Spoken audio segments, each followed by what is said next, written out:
Hello again, folks. How are you doing? I'm Scott. Bo is taking a well-deserved nap. He's been such a good boy today. Today is the 30th day of May, 2022. It is still Memorial Day. This is a rare second video of the day down here in Tampa, Florida. I thought I'd bring you a Memorial Day quickie here and some good news, some rare good news. It is on the World Health Assembly, World Health Organization reforms that have been pushed by the Biden administration, specifically those 13 reforms to the 2005 agreement. I think it's 2005, that basically hand over sovereignty of your national healthcare system to the World Health Organization, and of course the World Health Organization being run by Gavi and Gates Foundation, and of course the World Economic Forum. A bit of good news, and this is just now breaking. I have checked to find where I can see maybe if there is confirmation, but it looks like this is even too new for confirmation in the rest of the mainstream media.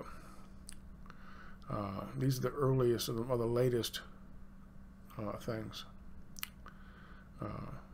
to come out. They've lost. This is from Pauline Hanson's One Nation. I'll post a link to it down below. I'm going to read the entire thing for you. And they lost. World Health Organization forced into a humiliating back down. Brilliant news out of Geneva today. As most of you know, the World Health Assembly spent the last 7 days considering Biden's 13 controversial amendments to the international health regulations.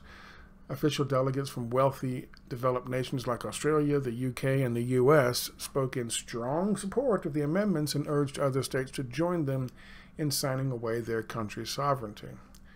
The first sign, however, that things might not be going the way the globalist way came on Wednesday, the 25th of May, which just happened to also be Africa Day. Botswana read a statement on behalf of 47 Afro members, saying they would collectively withholding their support for the reforms, which many African members were very concerned about. Multiple other countries also said they had reservations over the changes and would not be supporting them either. These included Brazil, Russia, India, China, South Africa, Iran, and Malaysia. Brazil in particular said it would exit the World Health Organization altogether rather than allow its population to be made subject to new amendments. In the end, the World Health Organization and its wealthy nation supporters were forced to back down. They had not given up, though. Far from it. Instead, what they did was what they always do, and they pivoted. At their request, a new working group was convened to make technical recommendations on the proposed amendments, which will be resubmitted along with the pandemic treaty at the 77th Health Assembly meeting in 2024. There's also been lots of pushback from Republicans in the U.S., with a number of them introducing new bills giving the U.S. Congress and Senate powers to override any World Health Organization mandates or directives issued as part of any international agreements. One, called the No WHO Pandemic Preparedness Treaty Without Senate Approval Act, has 15 co-sponsors and was introduced to the Senate on Thursday by Republican senators, or Senator Ron Johnson, who said, "The sovereignty of the United States is not negotiable." Here in Australia, we need to keep the pressure up on our own parliaments, both federal and state, and up the ante, and don't ever look sideways. Just brace for the digital ID now, and as the federal parliament reboots, and we need to push back at all costs on that from this week moving forward. I urge everyone who has not already done so to sign and share my Queensland Parliament petition on the IHR amendments and pandemic treaty. Link below. I'll post a link to this down below. Interestingly, you'll notice this. She included, or whoever wrote this, I think it was Stephen Andrew on the Pauline Hanson's One Nation website. Stephen wrote, these include Brazil, Russia, India, China, South Africa, Iran, and Malaysia. That's the BRICS nations, folks. That's consolidation of nations that are opposed to our globalization efforts. That's BRICS. So there you go, folks.